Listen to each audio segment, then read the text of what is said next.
Hi, Tim Sells here. In this series of videos, I'm talking about what prevents somebody from joining a network marketing company. And this particular series, I'm calling it Not Looking at Reality, and I'm on number 6 of that. And what that has to do with is that the prospect is not looking at the true reality of what's going on.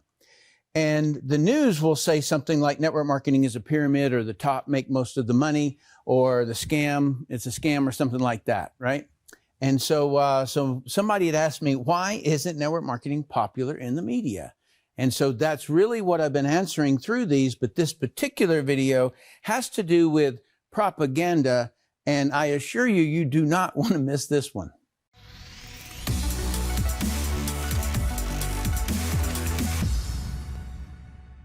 All right, I appreciate you being here. It's very, very late at night. I've already tucked the kids into bed. It's raining considerably and thundering, lightning. And so if you hear any of that, just kind of ignore it, just like that I'm going to have to, as well as my video and audio guys. So, and also, if you don't mind, at the end of the video, thank Aaron for being here, all right? Because I wouldn't be able to shoot this, and he's, he's got a family, and he's staying here late to help me get this done. And so, this series of videos, really and truly, what I'm trying to get done here is to give you the whole picture. So I started out with a video that just kind of, touched at it and told you how to evaluate something. And then later, I was like, man, that is so difficult to just evaluate certain things without teaching you exactly how I do it. And so that's what I've done. I've plotted, 3 different organizations, or really a couple of organizations. One is the Federal Reserve. The other one is the agenda of one world government. And I had to do it in such a way that I could only use presidents or senators or congressmen in order to tell the story. That way, no one could say that it was a conspiracy theory, okay? And so, I just did the research and got those standard pieces of content, right?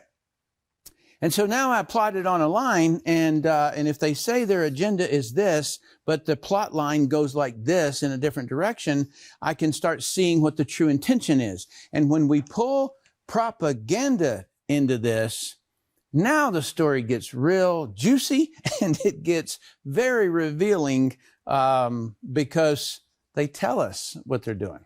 Okay? All right. So enjoy this one. And I'll tell you that in my summary in my own head is the joke's on us. Okay? I can't believe that I grew up my whole life, for the last 60 years and didn't see the stuff. Okay? Even in the military. All right. So, number 4, so not looking at reality, number 4 was proof that federal banks control all but 7 countries. Number 5 was proof the agenda is one world government. Okay, so that includes Great Reset, Agenda 2020, or it was 2012, which is where we're at. And then there was also Agenda 2030. And by the way, everything that they ever put out on 2012 is happening. Okay, so what you look like here, you can look back and look at Agenda 2012 and see it. All right, and this one, propaganda to sell or force the people on one world government, which is why network marketing is not popular in the media, and I'll get a lot more into that later. Okay, so let's have fun. So, propaganda definition, what is it? So propaganda is information, often inaccurate information, which is a political organization publishes or broadcasts in order to influence people. All right. And so, and then propaganda is the systematic spreading of information or misinformation by the media to aggressively promote one point of view. And then fabricate a story, omit facts, omitting entire events. Very important for you to understand that there is the commission of a crime and there's the omission of evidence of a crime, or there's the omission of something. the omitted data is the hardest one when you're doing analysis and evaluating something to tell whether or not it's true or not. So there's omitted data. It's hidden. It's, you know, maybe it's completely buried and you never see it.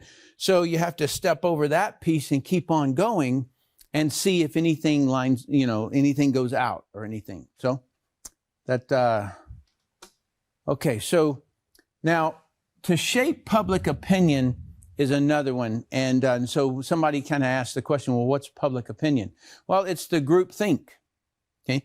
And so, so that, propaganda is very much into creating that group think. You're cool if you're here, and you're not cool if you're not. That's sort of a public opinion. I want to show a real quick clip and just have you watch this this video. Some reported airbursts that may have been an intercept of an incoming Scud missile. We're really not sure. All we know is that the air raid sirens have gone off, and we've heard the outgoing roar of at least one Patriot missile. We've heard some sort of airburst. We can't tell where it was from where we are right now. We're waiting to see what's happening. As you can hear, the air raid sirens are still going off around us. People are, strangely enough, used to it. This is the first one of these attacks that's taken place early in the morning, but they're not showing you anything other than what we've got now. What did you see there? Is that a missile going out? No. We're not quite sure. We can't show you anything else than what we're seeing right now. Because of military regulations, we are not allowed to show you where the missiles might be going. Watching or scanning the skies for something else coming in, but right now we can't see much of anything, and frankly, this is what we can show you on television right now because of military restrictions from both the Saudis and the U.S. CD, if you need to take cover, I notice that you've got your gas mask in your hands. If you need to put it on, please do so. If you need to take cover, please do so. If you are able...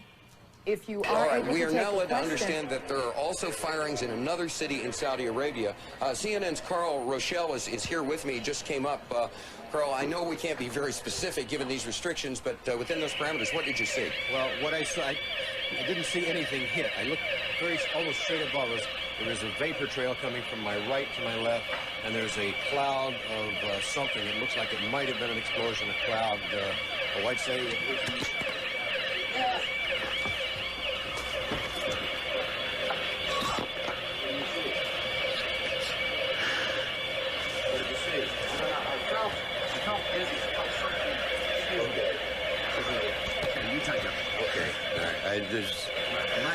Charles Jaco, CNN, reporting live from Saudi Arabia. Look at this. Look at this. Look at this shit. Look at. Can you believe that? Let me say hi. The top 10 things about Saudi Arabia. Maybe we could shorten the list to 5. Oh God, Geopolitics by Dan Quayle.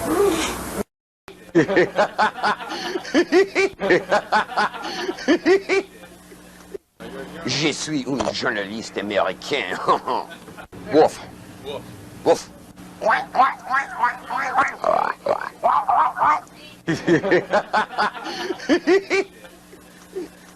Oh, I love this country so much. Standing down now, I'm gonna go get my hamburger and my coffee. Good. We just got the all clear. All clear. Every time I order something, this happens. All clear. Thank you. Yeah. Jesus Christ. I'm starting to get real bothered by all this.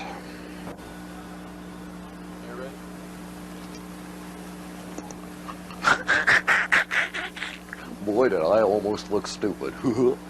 Charles Jaco, CNN, reporting live from Saudi Arabia. No, wait a minute. Whoa, hold it, homeboy. I'm the talent here, you dig?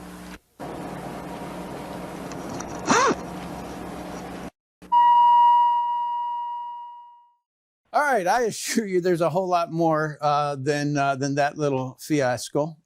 This is in 1990, and I was actually in Bahrain right here, and this is Saudi Arabia, and it's just a little bridge that puts me into Saudi Arabia. And I was in the bomb squad at that particular time for the Navy. And we would sit around, we'd be playing some kind of game or something like that. And we would watch CNN, and we would see things in that what they were talking about. And we would say, where are they? You know, because we're here, we're there. And so we couldn't understand where they are. And only now do I really understand that it was such a gimmick at the time. So you're welcome to look at that. And by the way, just as a note, as I go through here, at any time, just freeze the frame, get the source if you want to, because I want you to do your own research. I want you to see it for yourself. And then also, I invite you to download Telegram and then go to Network Marketing Power, because I reveal a whole lot more there because it's a little bit more open status. Okay, so propaganda, the third definition is brainwashing of the public, convincing them of an ideological point of view. One world government would be a good example. And so when they're brainwashing you, they're telling you how great this is going to be, yet no government has ever been able to do this, not even the Roman Empire or anything else. And who says all of them want to do it, right? In other words, the people themselves. Okay, so I want to really have you get this particular part. It's so important, and it's also very important from a marketing perspective, okay? So this is just my son's soccer ball. And so attention is the primary commodity. It doesn't matter money. Okay, so people say, yeah, all those people are rich and they're able to do that, you know, and you can't do anything about it. You kind of feel like you're in apathy or something. Attention is the primary commodity. Okay, and so what is attention? Attention is just you or everyone, a group of people focusing on something. All right, that's what it is. If you can just imagine how somehow this little ball can take a stadium of, I don't know, 20, 30,000 people, even more, and they're all watching this ball. All right. It's ironic how obsessed somebody can become with a thing like this or anything. Okay. And so that's the first thing, is just to spot what's really the basic root of the whole thing is attention. All right. And what they're trying to get you to do is have eyes like that. You see that, right? So it's the media's goal is fixated attention.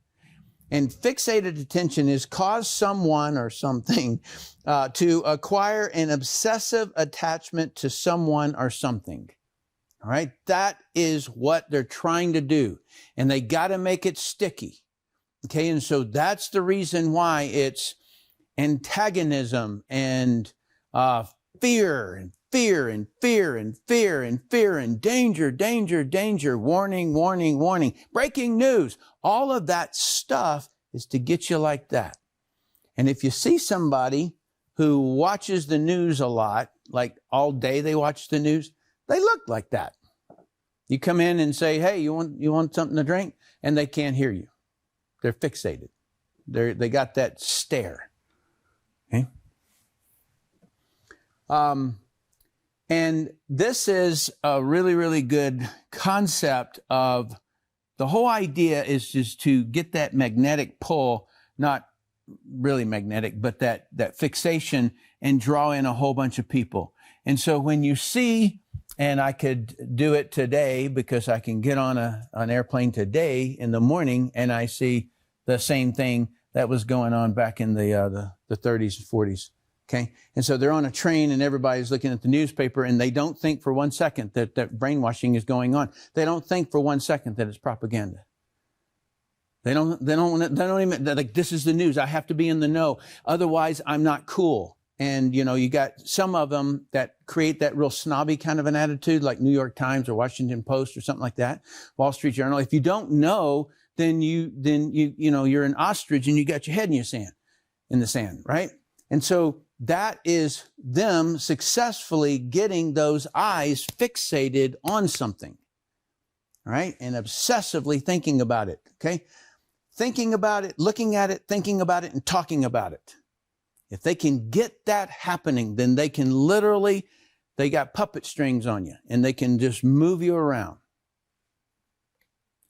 If you guys wanted to go down to source on many of these things I'm going to be showing you, Annie Jacobson, this lady right here, just does an incredible job. She does a lot of work with getting Freedom of Information Act documents. And then she chases down the people. She interviews them who were, you know, maybe a part of the Pentagon at a particular time and what was going on and, you know, any input, any additional information that he can share and so forth. Okay, so Pentagon Brain, Operation Paperclip, and then Surprise, Kill, Vanish, right? These are really talking about the definitive history of secret CIA assassins, armies, and operations. And so, yeah, those are great, great sources. Also, the censorship and propaganda in World War I. This one is the Second Front, having to do with the Gulf War, and this is Empire of the Summer Moon, all right? And that has to do with the Indians. And so let's start with there, with the Indians. So, okay, so the government kind of, I'm sure you know the history. They kind of came in and destroyed the Indians. Okay, so the Indians were already in America. They land on Plymouth Rock or wherever they did. And so then they needed to get rid of them. And so what did they need to do? Well, they created these pieces of like propaganda print that showed these savages that were hanging these real sharp-dressed colonial officers. And so that was to hate the Native Indians so that they could justify later killing them. You get the idea. So they had to start off with, we got a problem here, and that's these savages out here. Okay? And then here, Indians, wild and cruel. All right? And I'm not saying that they weren't wild and cruel. It was tough living on the plains on a horse in a teepee. Okay, they were tough people, and it was, you know, they had already negotiated with other Indian tribes, and this is our land, this is our hunting ground, and that's yours over there.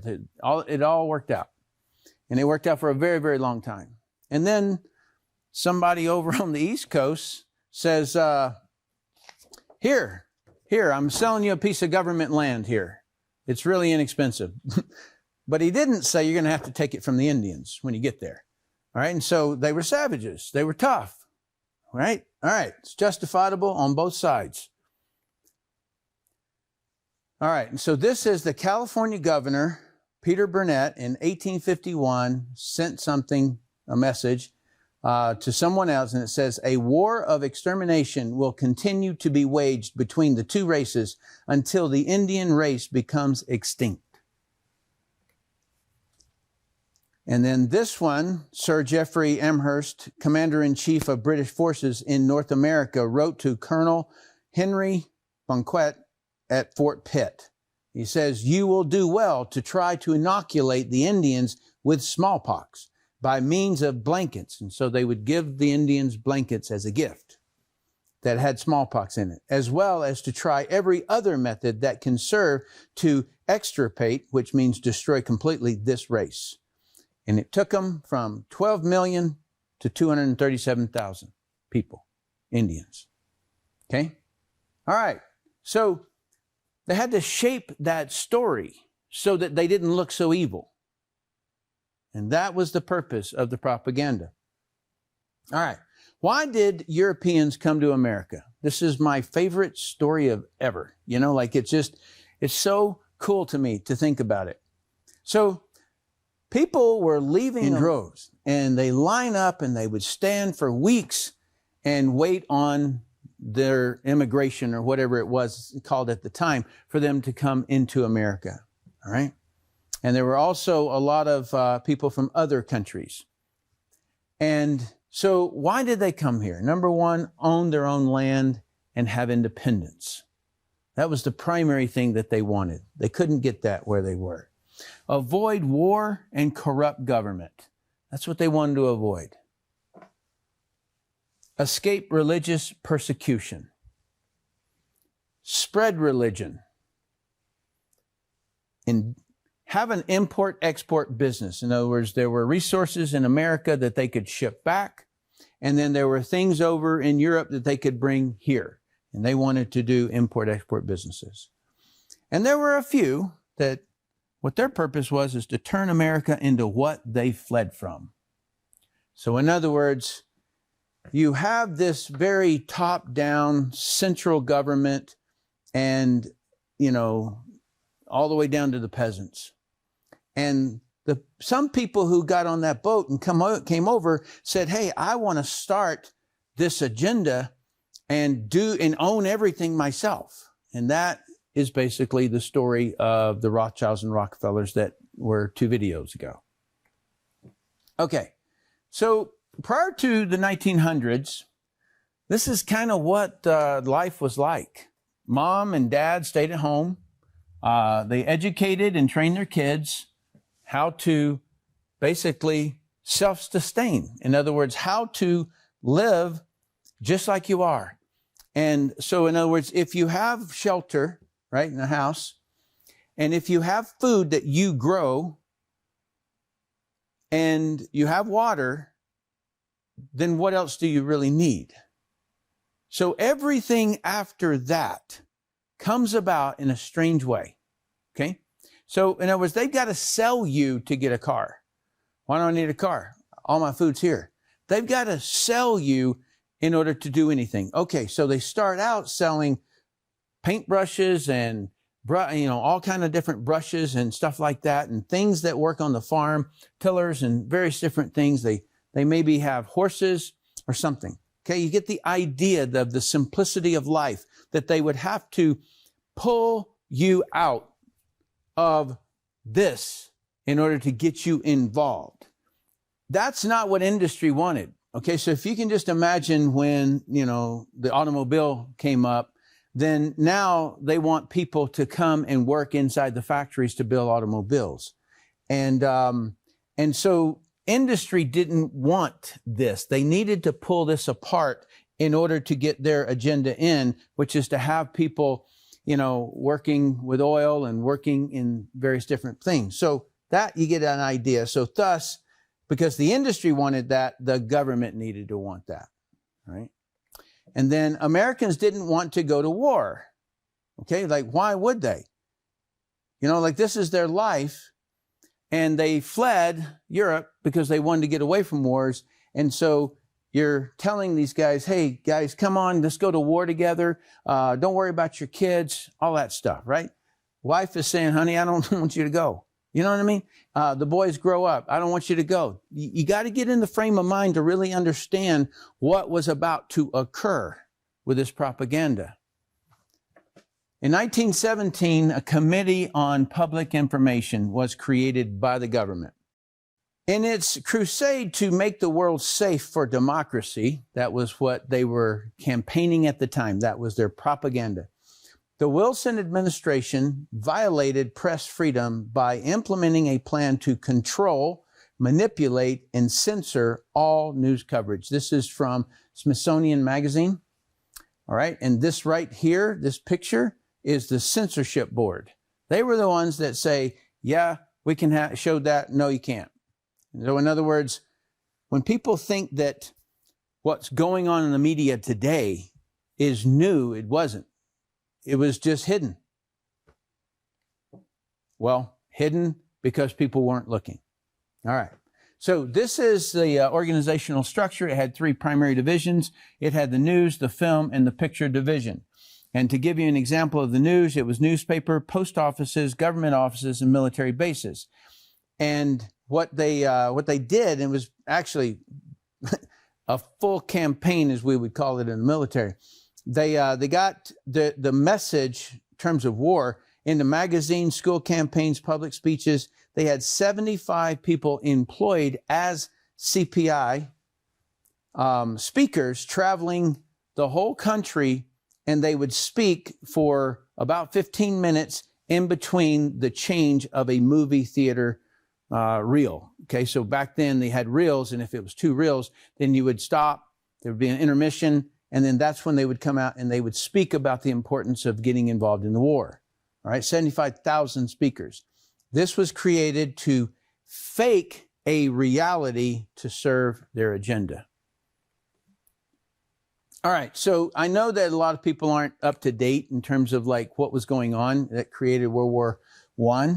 But in 1912, there was the Titanic sank. I think everybody knows that. That's why I created that one. The sister ship to the Titanic is going to be sunk a little bit later, and it's going to have an important part. But in 1914, the leader of Australia, Air, was assassinated. And then that basically broke up Austria-Hungary.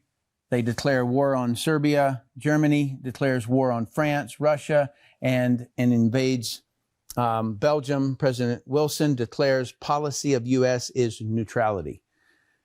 So that was the times, because the people would not leave. They did not want to go to war. They didn't want anything to do with it. They couldn't get the attention. Okay, so it didn't matter what was said, they could not get the attention, and so his policy was neutrality. But then a year later, the Lusitania sunk by maybe German submarine. Explosives and a cache of weapons allegedly listed on deck log papers. The reason I say allegedly is I haven't seen them, but several documents have said that they were there. All right, Germany had warned to not enter the area. Several American merchant vessels were sunk by German submarines, and so it was odd that these guys would go in at that particular time. Okay, to give you some visual of this, so this is Germany, and all of these stars represent a war that's breaking out, okay? And over here is where the ship was, the Lusitania, and here is where Germany would have their submarines in here, okay? And so this is where it was sunk. But the people who were on the rafts heard another explosion. So it was one torpedo and then another explosion. And so it would be very easy to have explosives on board and have it detonate, okay? So that was my line of work. Not necessarily riding on those kind of boats, though. All right, so you get the idea. This whole thing is in war, it looks like. And so we didn't want to go there. That was what was going.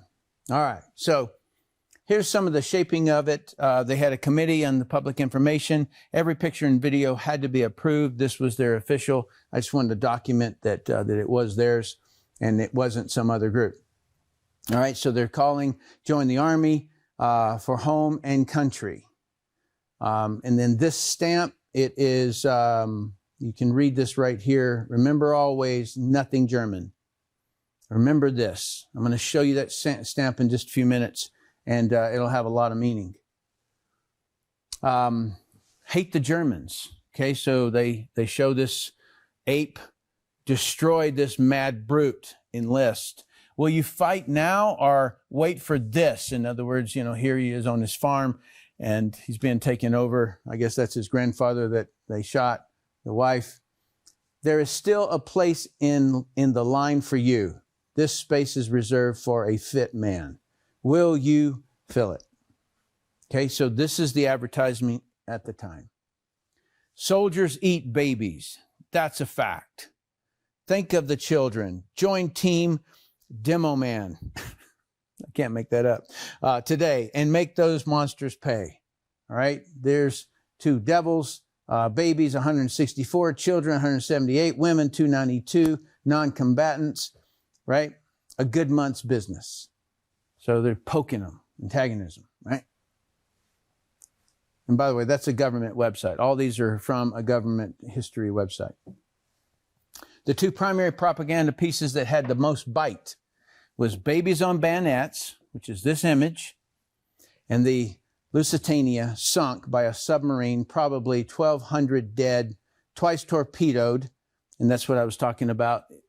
That's what the news said, but it was the people who were in the raft said it was only 1, but then there was some sort of a detonation down lower. Okay, so they're putting the spots here that's the 2 spots that it hit. All right. So, so those were the 2 primary pieces, and that was on May 7th, 1915. And there were several, I think a couple of hundred of Americans on there. And so they were really beating the drum on that one. Okay. And then in 17, military draft, you had to draft. And then this one is the sentiment of every American mother. How did they know that? America, here's my boy. Okay, so now they're prodding at the mom to get a part of the whole group, right? So your son's going to be the bad one and you're going to be to blame. Okay, so that's the way that they're manipulating people at that time. All right, hate the Germans. Okay, so remember, I told you about this stamp. All right, so in 1918, November of 1918, Germany surrendered. I'm sorry, U.S. declared war on Austria-Hungary in 1917. A year later, in November, Germany surrendered. Economic destruction and chaos. U.S., Britain, Russia fight over German scientists. Okay, that was Operation Paperclip. Very important. Germany had far superior technology in chemistry. In 1924, okay, so you can see the difference there. American banks funded German chemical company and created the huge IG Farben cartel. Vaccines, aspirin, Novocaine, sulfur drugs, poison gas, rocket fuels, color dyes, photochemicals, etc. Okay, so now, remember this whole thing? Nothing German, but then we go in there, a war, and we have a war, and now the bankers are immediately going in there and getting this big, huge company out of it, merging their assets with it, and so that they can be in that business. So this was just to get us into war. But what they really were after, because they funded the war, okay, they were after this big, huge mammoth company that had all of the advanced tools and things like that. And specifically, I'll focus on this, the vaccines and the aspirin and so forth. This is what somewhat shifted everything from health and nutrition over to drugs, is when this was acquired, because at that particular time, they were kind of tallying, well, what does vitamin A do in the body? What does it prevent? What does vitamin B do in the body? What does it prevent? And where is it? They were logging all of these things. The U.S. Department of Agriculture was doing it. And after this occurred, they shut down all documentation that nutrition helped anything.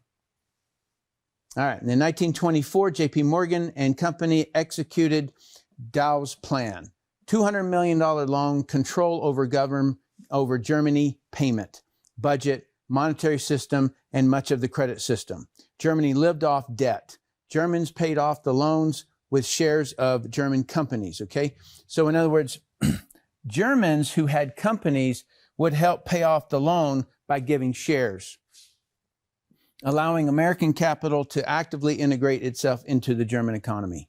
All right, so it was a coup in terms of getting in there at that particular time, but then taking these assets. In the 1930s, okay, so you got to just picture World War I is over, and now World War II is approaching.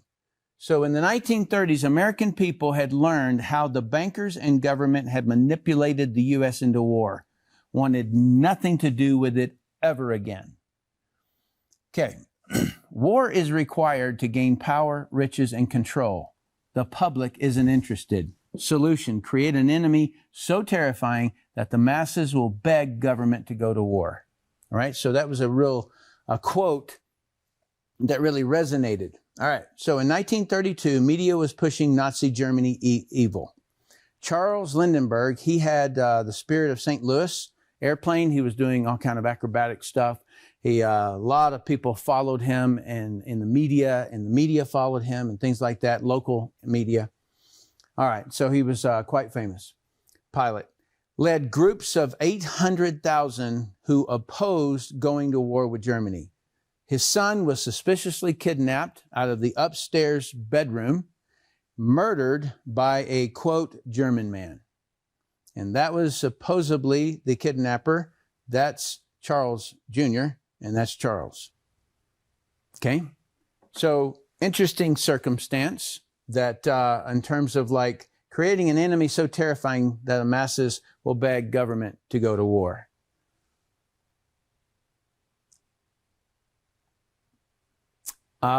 There's something I want to just say here. And let me go back one more. There's something that Annie Jacobs comes up with that the Pentagon had come up with, and that was plausible deniability. And what that means is that I commit something, or I plan to commit something first, and I say, I've got to be able to deny that I was involved. Okay? And so how could you do that? If you were the bad guy, but you were a president, and you were like, okay, so how do I do this then? Because, you know, we can't be involved with an operation like that. And so you say, okay, well, it was, how can you create an ability? I mean, obviously anybody can deny it, but how can you make it plausible? Well, plausible would mean somebody else would have to do it. And so it causes me to think about all the three-letter agencies that are surrounding the government. Okay? And so, like that would be a way to say, well, the government wasn't involved. It was a rogue, whatever. The TTT organization that is somewhat related to the government. There was just one rogue guy who did it. Okay? So that's something that I want you to just think with, that can create bad situations, because it was brought up in Annie's book of it actually occurring. All right, so 1940, central bankers owned the New York Herald, the New York Times, PM, don't know what that was, Chicago Sun, like all these different organizations, Washington Post, Time Life, Baltimore Sun. Okay, so the central bankers own the media.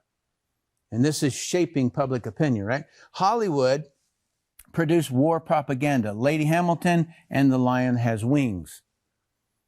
Public opinion polls were rigged or edited to give Americans the impression the majority favored the war. For example, a British agent, David Ogilvy. So those of you who have been in marketing, you know Ogilvy. All right, because he's the grandfather of all of the materials that we study in marketing. He put out the Gallup polls. Regardless, 80 to 90% wanted nothing to do with the German war. They viewed it as a war of the old European order, from which it had separated itself. Okay, so they wanted nothing to do with it. Didn't matter what was happening in Nazi Germany. Okay? Anyone who spoke out against the war was smeared as pro-Nazi. You got to look at current times right now and just think about who is getting smeared now. Hear thunder? All right, so the rise of Hitler. After World War I, Germany suffered economic depression and chaos. Why? Well, because they had all that debt that was hanging over them. In other words, they came in and said, we'll buy you out, in terms of like, we'll give you money. But they weren't able to make it. And so now they're in debt. All right, and debt is the curse in a country, because you can never get out of it. Germans blamed the harsh reparations, war damages they had to pay the Allies for much of their problems, okay? And so Germany printed money with no gold or silver backing in an attempt to pay the debt. People knew it, though. Inflation shot up 578,000%. That's $1 equals 4.2 trillion Deutschmarks, okay? Literally, they're sweeping money on the ground, all right? Worthless money. So that's what happened with World War I, and then Hitler comes in and says, I got to fix this. He was funded by Rothschilds and Rockefeller. In 1932, Nazi political party emerged, U.S. and Great Britain. Bankers funded Hitler's rise. And the machine turns on again. So here we are, stabbing through the Holy Bible. This is the enemy with Nazi cross, okay? And then here he is hanging people, okay? So this is like your typical German or something. This is the enemy. Is your home worth fighting for? So they're coming into your house here. There's grandpa, there's little baby, there's mama. It will be too late to fight when the enemy is at your door. So they were threatening all the time that the Germans were coming to us. That would be karma, wouldn't it? If we went to them. Hate the Nazis. There was a book. The Nazis burned these books, but free Americans can still read them. Interesting times we are today. 1933 book burning. And the whole thing was the past is in flames. And then he asked for it. Let's give it to him. Okay. The strong rope of production. Okay. This was an interesting operation. So, Woodrow Wilson was giving a speech. It was Navy Day speech. And he broadcasted it to the whole nation, and he came up with a map, and it was supposedly written in Germany and captured by Intel, and he got a copy of it. And it was basically Germany who was marking off different sections of South America. And so he was telling everybody on national, on the whole broadcast, that they had intercepted the plan of the Germans, okay?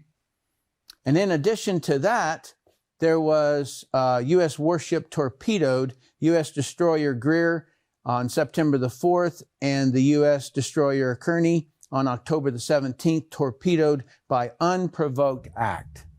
Okay, so now you kind of get the picture. Oh my gosh, all this is going on. There's just one catch. All of it was a lie. It was all propaganda. It was a propaganda to try to get people to see the evilness that was going on in the world, and that we had to go and we had to help. We had to do our part. Okay? That's the picture. Now, why did Japan attack Pearl Harbor? Okay, so we all know it was horrible and all of those things. We know that. But why did they attack?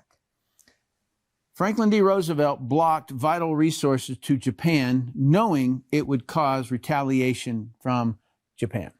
Okay, so he had someone on his council. He was Japanese, and he would say they're very proud people, and if the whole economy shuts down, then they will lose face, and so they'll have no other choice but to attack you.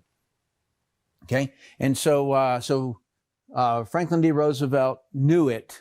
And he went ahead and he blocked all vital resources, so oil and steel and all kinds of things. In White House meetings, the strong feeling was that America needed a call to action. Okay, so they needed that evil thing or whatever it was. FDR moved California fleet, in other words, all the naval fleet, to Hawaii against strong opposition from the fleet commanders. FDR fired them all. Okay, that's really strange. Never heard of that. Late November 1941, FDR sent an order to all U.S. military commanders that stated the United States desires that Japan commit the first overt act. In other words, draw the first fire. We are not allowed to draw the first fire. Have them do it. Okay, did he know he had provoked Japan? 83 Japanese messages were intercepted en route to Hawaii. In other words, as the airplanes were flying, there were 83 Japanese messages that were intercepted, okay, passed to military intel.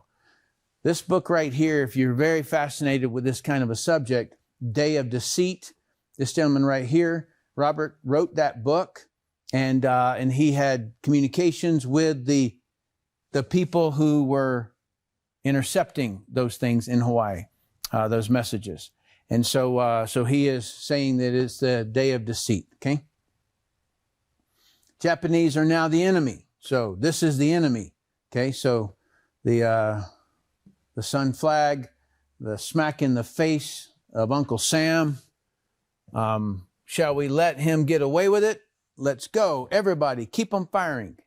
Right? Warning, our homes are now in danger. Okay, yet again, our homes, right? Jap beast. Okay, so now you've got,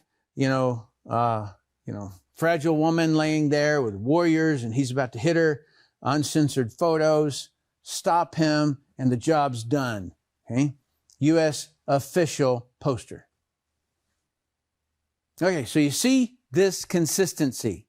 What I'm trying to do is I'm trying to plot exactly what was happening and how they were able to pull people in, because it's going to really matter in a minute.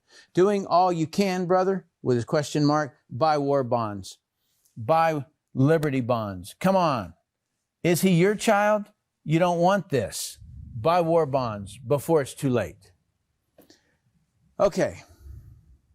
So you get the picture that this is what's happening, and then boom, the famous quote that I heard many times, December 7th, 1941, a day which will live in infamy. And Americans were now mad and wanted to go to war. Okay? And so it's a sad thing. I lived in Hawaii. I was defusing bombs. There's a lot of unexploded ordnance underneath these the waters. And so the U.S. Arizona Memorial, when you walk out to it, you're looking down on top of it, and we would have to go in there and defuse those bombs because they can rust and then hit the firing trigger when the spring erodes away, and it could detonate while somebody was looking down at the monument. Okay, and so it's a very, very sad thing. It's a very eerie thing to dive in that area and such. And so it's not, even though I'm talking about propaganda here, there's an emotional thing here that I myself felt down there. All right. And so when I was diving on it. So anyway, just to kind of give you that little bit of a personal experience with it. All right. So August the 6th, 1945, Hiroshima got an atomic bomb dropped on top of them. 66,000 people died immediately. I don't know how many on the fallout from the radiation. August the 8th, 1945, Russia declares war on Japan. Geez, okay? And then on August the 9th, Nagasaki took an atomic bomb. 39,000 died immediately. August the 15th, Japan surrenders. Okay? So it was a heck of a week for Japan. And I'm not putting any opinion on any of this stuff. Was it right? Was it wrong? Or any of this stuff? I'm just trying to really keep this about the propaganda and what is the real intention. Okay, so Supreme Commander of the Allied Powers. I'm not joking. That's what they called it. I wouldn't have been able to stop laughing because it sounds like a movie of that MacArthur is now the Supreme Commander of the Allied Powers. So Allied powers occupation of Germany. What was the purpose? Disarm and demilitarize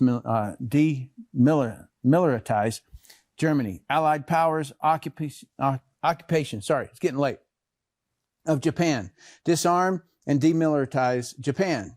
U.S. funded $2.2 billion to repair Japan. That would be $15 billion back in 2005. Now Germany and Japan forced into one world government agenda. You see how, as the taking down of, you're now a part of this allied power group, but you have no military. And so therefore, you're utterly dependent on the money in order to rebuild your country because, the decimation that occurred after that nuke bomb. So you can now see that the agenda was not, as I told you, in United Nations, in Council on Foreign Relations, and on the Bilderbergers, and all of those groups that they were promising no wars, but yet they're doing wars. Okay, and just in case you think, oh, well, that's back then. This is Operation Northwoods, listen very closely to this, okay?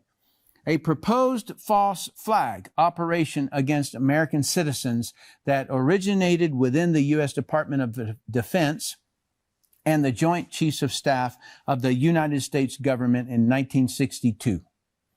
The proposals called for the Central Intelligence Agency, CIA, or other U.S. government operatives to both stage and actually commit acts of terrorism against American military and civilian targets, blaming them on the Cuban government, or blaming what they just did on the Cuban government, and using it to justify a war against Cuba.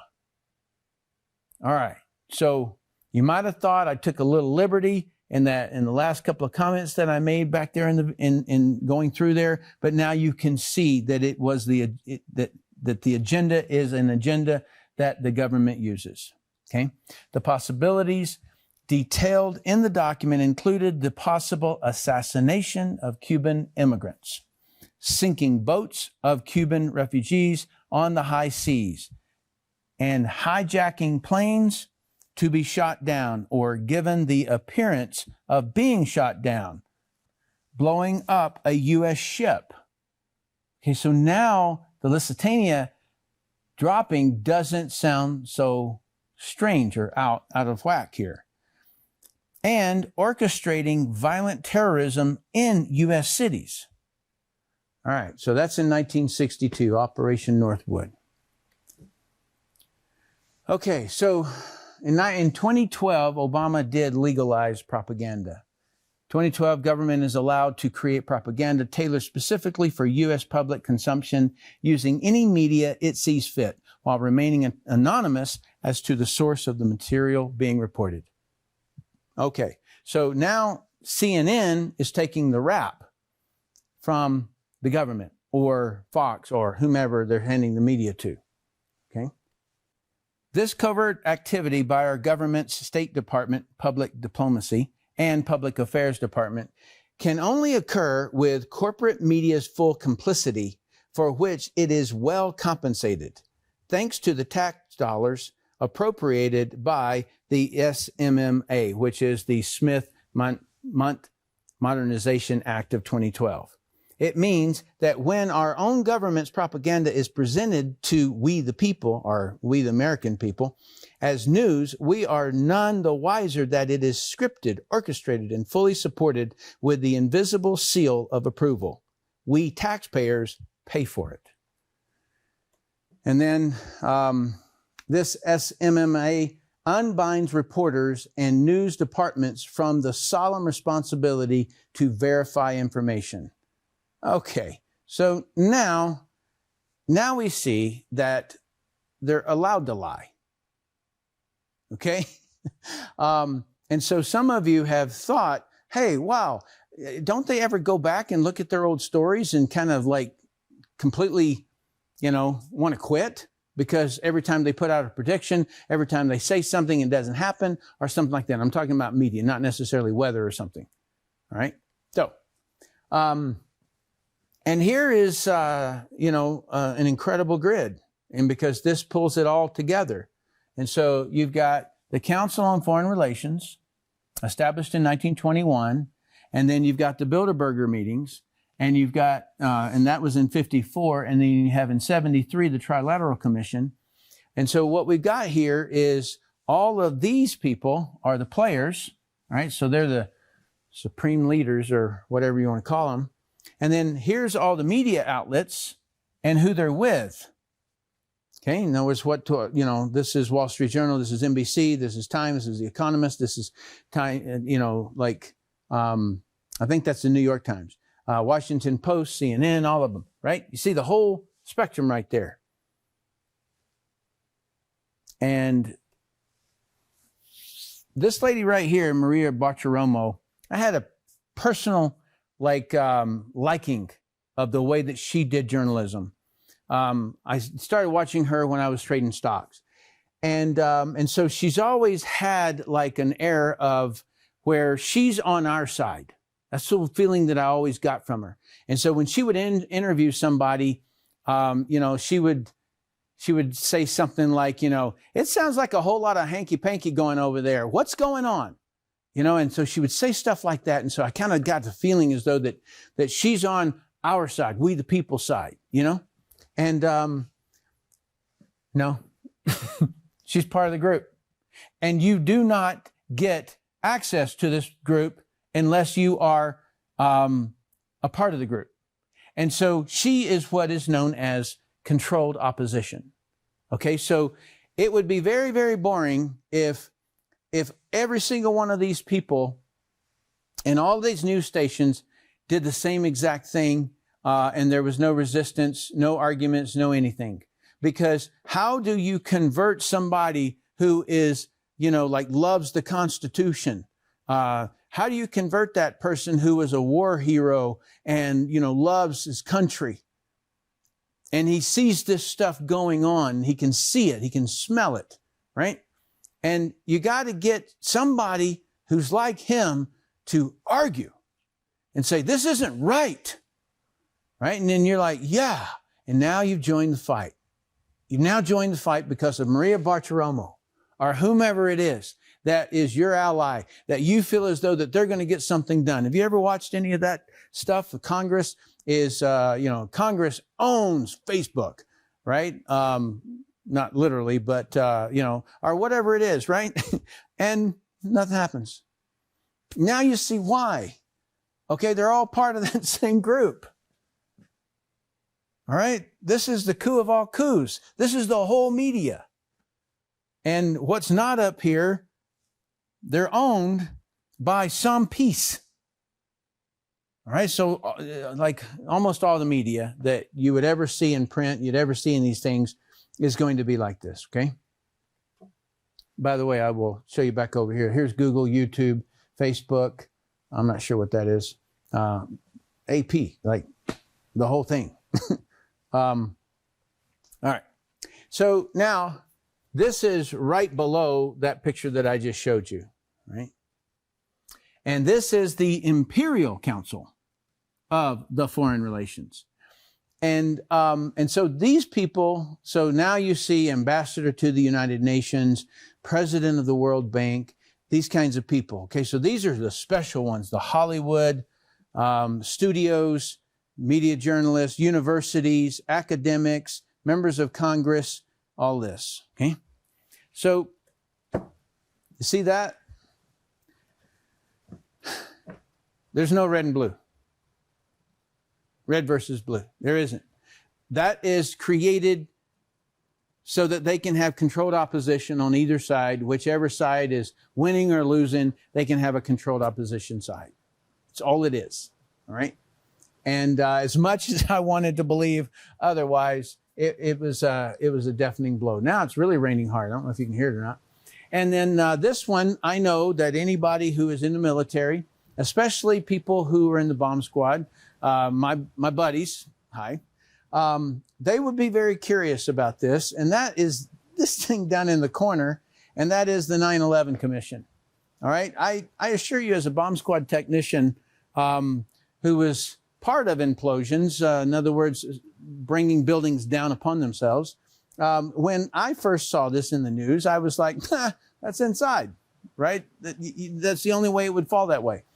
And so all of my buddies and everything, and then so what happens? Everybody starts chanting, hey, we want evidence. We want investigation. So they do an investigation.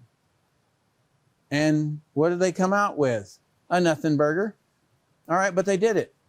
Okay, and so now you see that they are part of all of it. And so, of course, it's going to come out that way. So now you can, I'm not trying to drive you down into apathy here. There is a really good part of it in the end here that you're going to, you know, like really understand because of the first part of the video I showed you. All right, so, and the Warren Commission is also part of that. So that's the truths, okay? So, all right, so this is a 2018 Political Disruptions, Combating Disinformation and Fake News. And this is a meeting that's going on inside of the Council on Foreign Relations. These are journalists And this gentleman, I think he used to be the editor of Time Magazine, and he is kind of leading this on how to combat disinformation and so forth. This word hegemony, leadership or dominance, especially by one country or social group over others. All right, so this gentleman's going to say that word, hegemony, and you're going to just understand it as he's referencing New York Times, and he'll say something about it, and then you'll understand that New York Times supposedly had all the dominance you could ever get because of what the other slide that I just showed you, that like all of them, like the New York Times would like push out every day at noon to all the local stations what was going to be on the next page so everybody could get in alignment. All right. And so that's what he's talking about, that kind of leadership dominance. And he couldn't believe that the New York Times was having trouble. So go ahead and watch this real quick. You'll be the last question, but I just want to weigh in on that for 1 second. So there's another word for master narratives. It's called history. Basically, every country creates their own narrative story. And you know, my old job at the State Department was what people used to joke as the chief propagandist job. We haven't talked about propaganda. Propaganda, I'm not against propaganda. Every country does it, and they have to do it to their own population. And I don't necessarily think it's that awful. And this idea of a news cartel, I mean, I was editor of Time in 2012 during that election, and I remember, you know, you're competing against cartels and everybody. I remember being on a panel with the then editor of the New York Times, who said, it's really hard to break through these days. This is the editor of the New York Times saying it's hard to break through. I wanted to jump off the platform. Like, what's it like for the rest of everybody? So, I mean, there are cartels, but cartels don't have hegemony like they used to. All right. So can you see this kind of like truth machine being formed here? Is that the only thing that's truth is what they say it is? In other words, you can't have an opposing doctor that comes onto the scene and says, hey, that's not right. You can't have another, you know, a military officer to overlook that, you know, maybe he was, you know, in command of the entire fleet. And why not have his input on it? Or what if he just goes rogue on us and he like goes into YouTube or something and he starts creating a conversation and people are like, man, I like that guy. He's a real warrior. You know, he's really for the country. And you start following him. Well, that's disinformation. All right. That's combating disinformation, fake news. Okay. All right.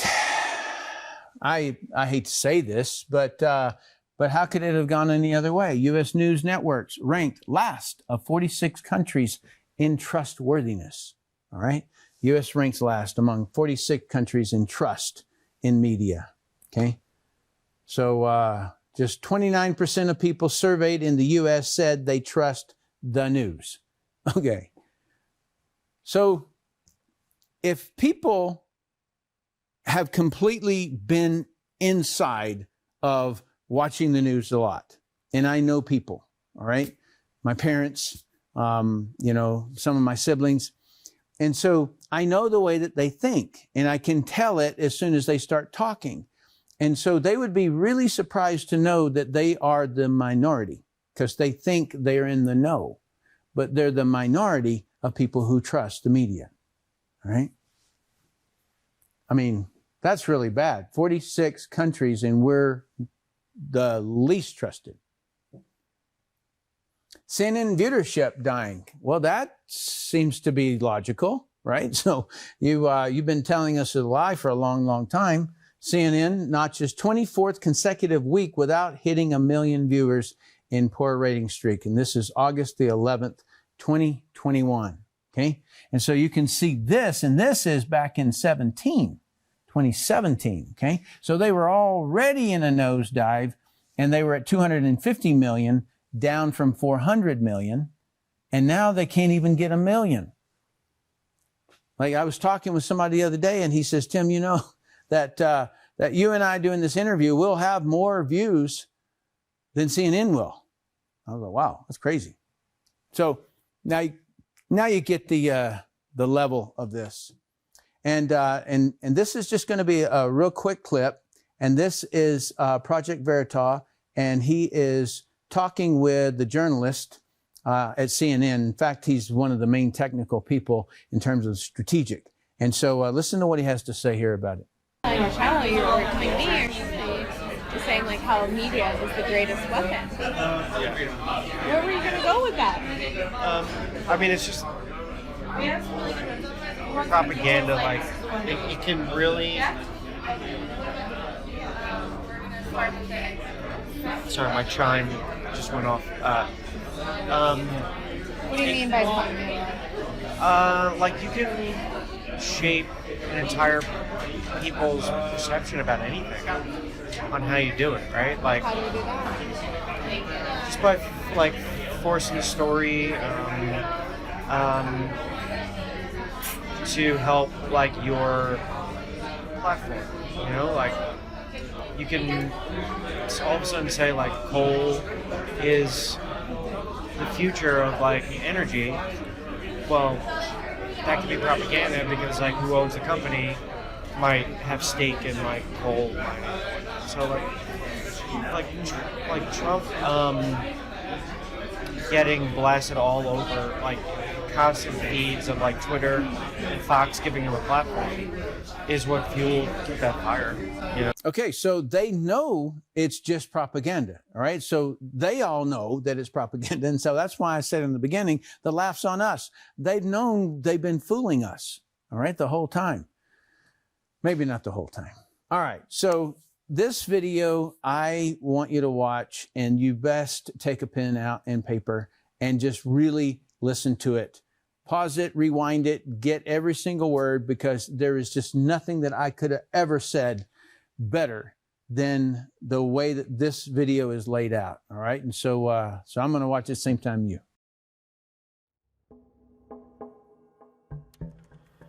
Since the invention of the printing press, there's been a battle to control disseminated information. In the early 1900s, oil tycoon John D. Rockefeller took control of every newspaper and news editor of his era. He became America's first billionaire, paving the way for the power-hungry ever since. Thus began the gold rush for the modern world's most precious resource, the narrative.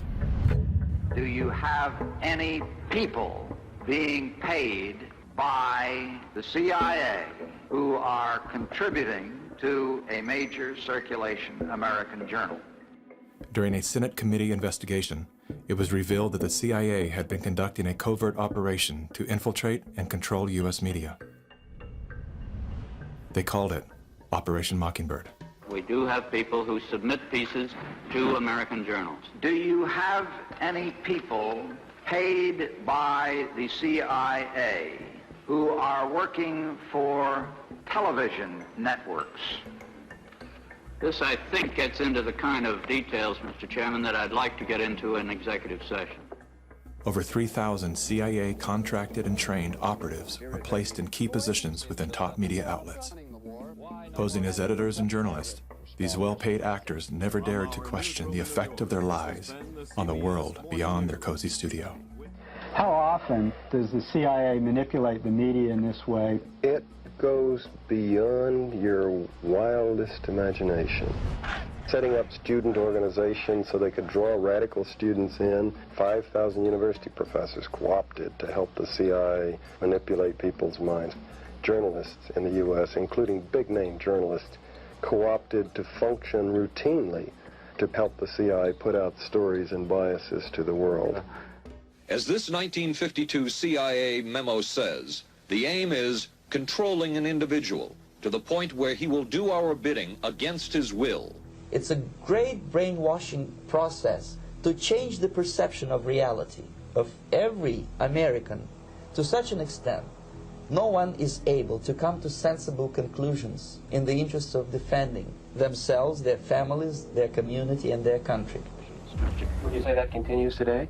Well, yeah, I would think probably for a reporter it would continue today, but because of all of the revelations, I think you've got to be much more careful about it. So how do we know that Operation Mockingbird still isn't in effect? Well, we don't.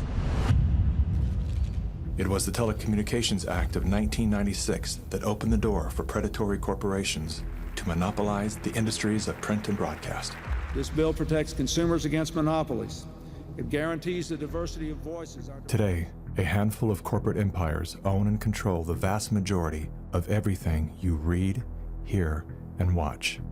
From the biggest movie studios, television and radio networks, newspapers and magazines, to the vast universe of internet news and entertainment sites.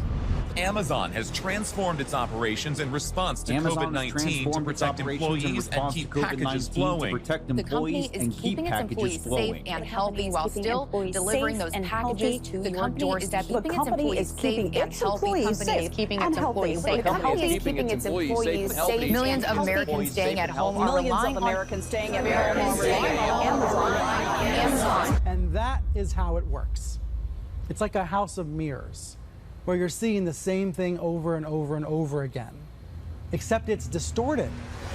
There's an industry that is paid to go after and target journalists, whistleblowers, and inundate our consciousness and the images we see to try to ruin, destroy, or smear the idea that they don't like or the person who's delivering it. You smear somebody with falsehoods and all the rest, and then you merchandise it.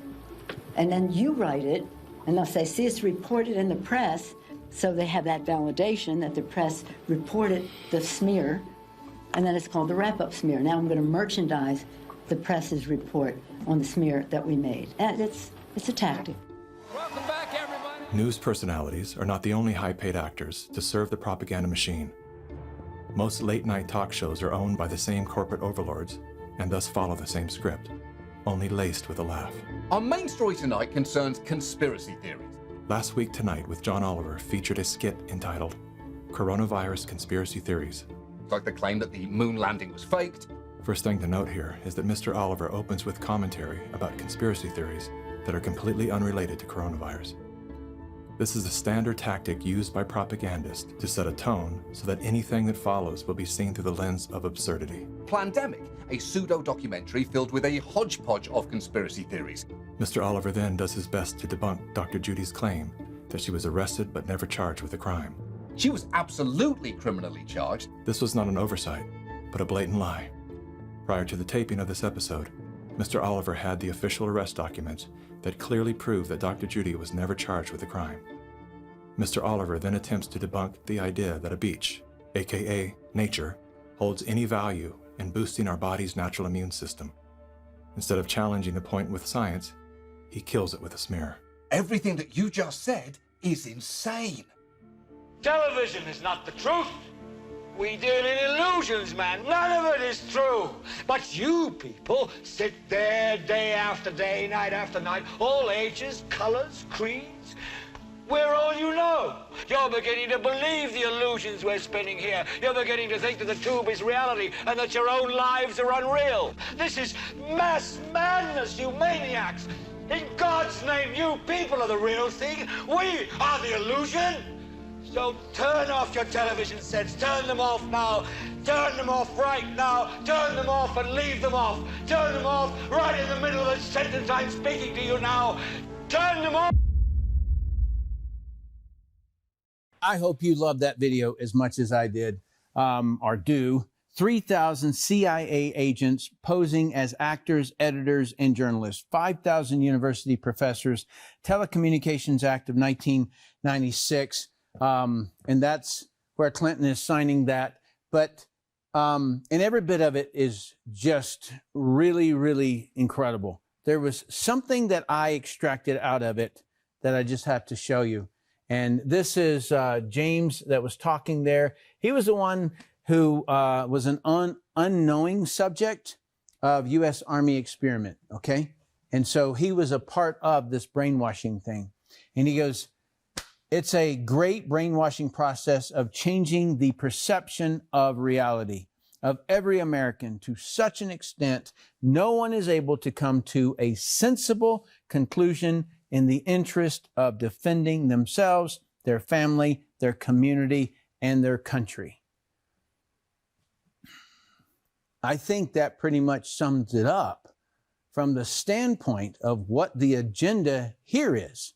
And so as I was showing you how they took down countries, I was also wanting you to catch the hints along the way, right, of what's been going on.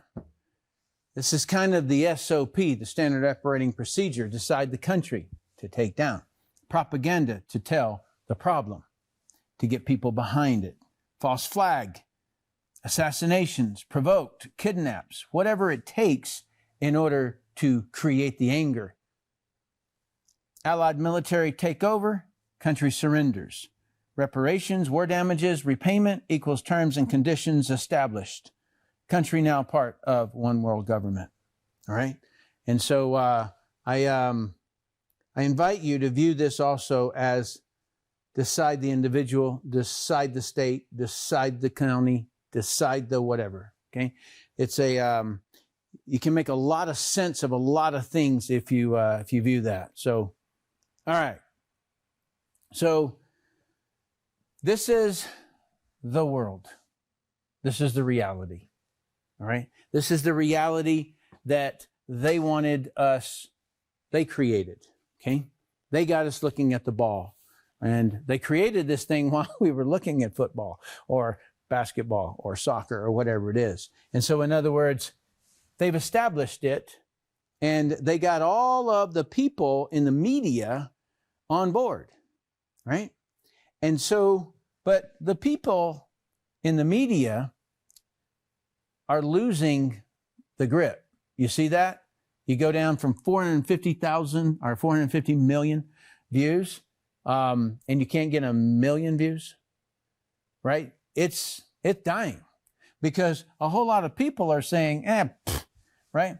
And they are not allowing things from the world, the reality over here, and coming over here. Okay, so in other words, these are data points, all right? And so let's just say that this right here is a data point over here, and you have your world, your family, your house, your yard, what you want, okay? And so you kind of like unplug and say, you know what, I'm sick of listening to that. And so when that happens, this data doesn't run right straight into your world anymore. And remember, all they got's attention. And that's how they created all that they've done, is by our tax-paying dollars, by us implementing their strategies. That's the only way it's gotten done. And so just go, nah, right? And the reason that I like network marketing so much is just real simple, is that I can create my world a lot easier. You see, if I'd stayed in the military or been employed by one of these corporations that are part of this world governance, then I would have become a part of that agenda. You know, I would end up, you know, trying to, I don't know, do riot control or some kind of a thing. Or maybe I end up being a doctor or a nurse or something like that. And now I'm taking something from a vial that I don't even know what's in it because it's not in there. It's not in the label. And so now I have, you know, I don't know what's going on, you know, so why am I the one doing it when I don't even really know what it is? So that's kind of thing that I just wanted to share with you, and why I like network marketing so much, and why network marketing will never be popular in that world. Okay, because they have an agenda. They are the, you know, the top of the top of whatever that thing is. All right, and I don't care to be in a part of that, and it would be very interesting to me why this isn't taught in school. Well, we know why, right? The agenda would die. Okay? People would just put attention elsewhere. And then when they do, people speaking truth are being censored for misinformation. And so it's kind of like in a concept of concluding this, and this just is this part of it, because I am going to cover what is the Agenda 30 2030. And so when we now plot all of that out, we can very clearly see with all the proof, because they had to recruit us all. They had to sell us all in the wars and all of the agendas and all of those things. They had to. And so all the evidence is laid out. So you can just plot it and see that it is in complete alignment with what the Federal Reserve and the bankers wanted. Okay? And the reason it's not taught in history, and it should be, and I will certainly teach my kids, is just simply because they want our attention. And that's the simplicity of it, all right? And so, again, download Telegram, go to this channel, Network Marketing Power there, and I'll see you there. I can communicate a little bit freer. And also, please comment down below. Don't forget Aaron. He's been sitting here this whole time. He's smiling over there. Because really and truly, he's worked about as hard as I have on putting all this together. And so really appreciate you, sir. And then also like, share, if you know people who want to get it, this kind of information where it's validated from, the highest of levels, then make sure you share this video and the series with them as well. So thanks so much for watching.